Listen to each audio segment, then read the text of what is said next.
Je réponds au nom du révérend Jerry Evambi, Évangile. Je suis le président et visionnaire du ministère international Christ pour toute âme, Sepeta Massique. Merci beaucoup de ce que vous êtes en train de suivre, ce que je voudrais partager avec vous qui est très capital.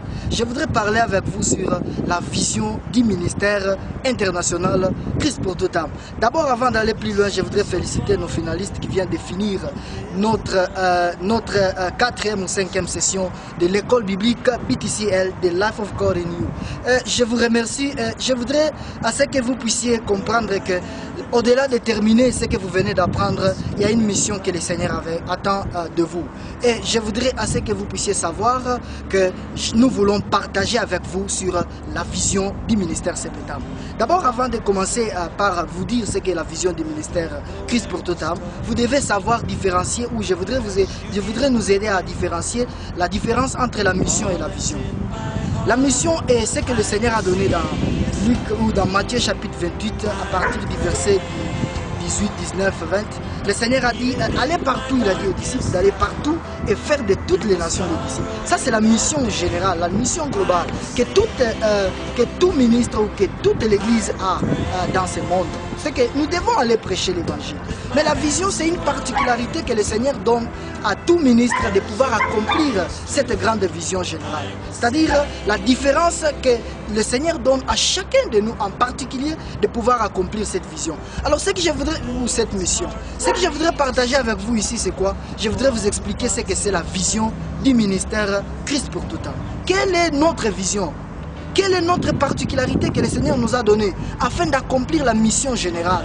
La vision du ministère Christ pour toute âme est tirée dans le livre de Actes. Voilà, j'y arrive. Actes chapitre 26 à partir du verset 17. Je vais le lire. La Bible dit: je t'ai choisi du milieu de ce peuple et du milieu des païens vers qui je t'envoie, afin que tu leur ouvres les yeux, pour qu'ils passent des ténèbres à la lumière, de la puissance de Satan à Dieu, pour qu'ils reçoivent par la foi en moi le pardon des péchés et l'héritage avec les sanctifiés. Notre vision s'occupe de parler du message de la vision, plutôt du message de la foi et du message de la grâce. La grâce, Dieu disponibilise la grâce, mais pour recevoir cette grâce, nous avons besoin de la vision. Nous avons plutôt besoin de la foi. Voilà, j'y arrive. Dieu a donné la grâce, il a accompli, ou il a envoyé Jésus sur la croix, Jésus est mort et il a sauvé le monde entier. Mais pour recevoir ou vivre l'impact de ce que le Seigneur a fait, nous avons besoin de la foi. Alors notre vision s'occupe de ces deux choses, de ces messages, le message de la grâce et le message de la foi. Alors je voudrais à ce que vous puissiez savoir à ce que notre vision s'occupe de deux catégories de personnes. Nous avons à parler aux personnes qui ont besoin de Jésus, c'est-à-dire les personnes qui n'ont jamais cru au Seigneur Jésus. Et notre mission aussi est d'aller prêcher le message de la foi et de la grâce à ceux qui sont déjà chrétiens. C'est-à-dire, ils doivent recevoir ce que Jésus a fait pour eux. Au-delà de recevoir la nouvelle vie qu'ils ont reçue en Christ, ils doivent grandir en cela. Ils doivent aller loin. Ils doivent faire plus. Alors, c'est ce que je voudrais vous dire. Ce que vous devez retenir, c'est que nous devons aller. Notre mission est d'aller partout où les gens nécessitent la grâce et doivent recevoir cette grâce par la foi. Alors, nous nous occupons de chrétiens, comme je le disais, et nous nous occupons aussi de païens.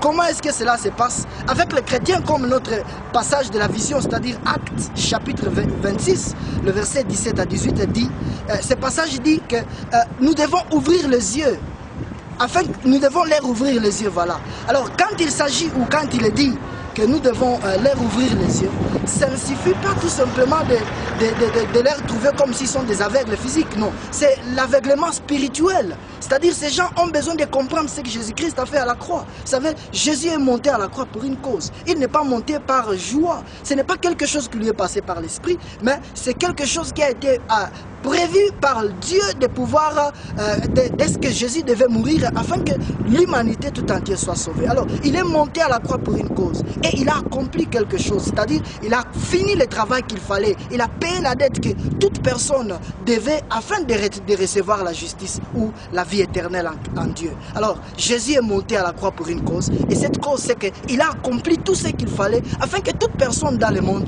puisse vivre la grâce, puisse vivre le salut de Dieu, puisse vivre le salut de Dieu. Comment cela? Au moyen de la foi. Comme je le disais, la foi nous permet de recevoir ce que Dieu nous a donné. La foi, c'est la capacité de recevoir ce que Dieu nous a donné. Par exemple, Dieu a dit que Jésus-Christ a tout accompli à la croix. La foi, c'est de pouvoir s'approprier ce que Jésus a fait. Alors, notre mission est d'aller dire aux gens qu'ils doivent s'approprier le message de la grâce. Ils doivent s'approprier ce que Jésus a fait. Jésus est mort à la croix. La Bible dit, de la même manière qu'il était mort à la croix pour nous sauver, et c'est de la même manière aussi qu'il était mort à la croix pour nous sauver de la maladie. Alors, Jésus-Christ a déjà tout accompli. Alors, nous devons juste aller dire à ces gens qu'ils doivent recevoir le message, plutôt, ils doivent recevoir la grâce de Dieu. La grâce de Dieu est disponible. Et la Bible dit dans Luc, Jésus dit, je ne suis pas venu pour ceux qui se portent bien, mais je suis venu pour ceux qui se portent mal. Et dans Jean 10, il dit, le voleur ne vient que pour détruire, égorger et tuer. Mais moi, je suis venu afin que vous ayez la vie. La volonté de Dieu ou la vision, dans la vision que nous avons, c'est que nous devons aller et prêcher ce que Jésus-Christ a fait. Qu'est-ce qu'il a fait? Il est mort. Et dans sa mort, qu'est-ce que nous avons reçu? Nous avons reçu la vie, nous avons reçu la grâce de Dieu et nous avons reçu le pardon de Dieu. Et c'est là aujourd'hui, comme vous êtes en train de le suivre, c'est possible que vous puissiez recevoir cette grâce. Juste en faisant quoi? En vous appropriant ce que Jésus-Christ a fait. Quelle est la différence entre un chrétien et un païen? La différence entre un chrétien et un païen, c'est juste la capacité de recevoir. Le chrétien, il l'est parce qu'il a reçu la grâce de Dieu. C'est-à-dire, il a reçu cela par la foi, il s'est approprié. Et le païen, il regarde la grâce de loin. Il n'a pas la capacité de recevoir cela. Pourquoi? Parce qu'il ne veut pas accepter. Alors, chers frères et sœurs, chers membres du ministère Christ pour toute âme, je suis content à ce que vous puissiez comprendre cela. Nous étions en train de parler de la vision du ministère Christ pour toute âme. Nous ne condamnons personne. Nous ne condamnons personne, mais nous amenons aux gens de comprendre que parce que Jésus est mort, ils doivent recevoir le salut. Parce que Jésus est mort, ils doivent être pardonnés.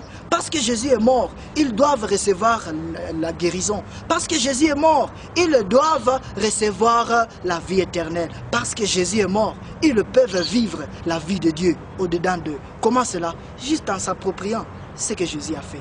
Que le Seigneur vous bénisse. Je suis content de ce que vous venez d'entendre ceci.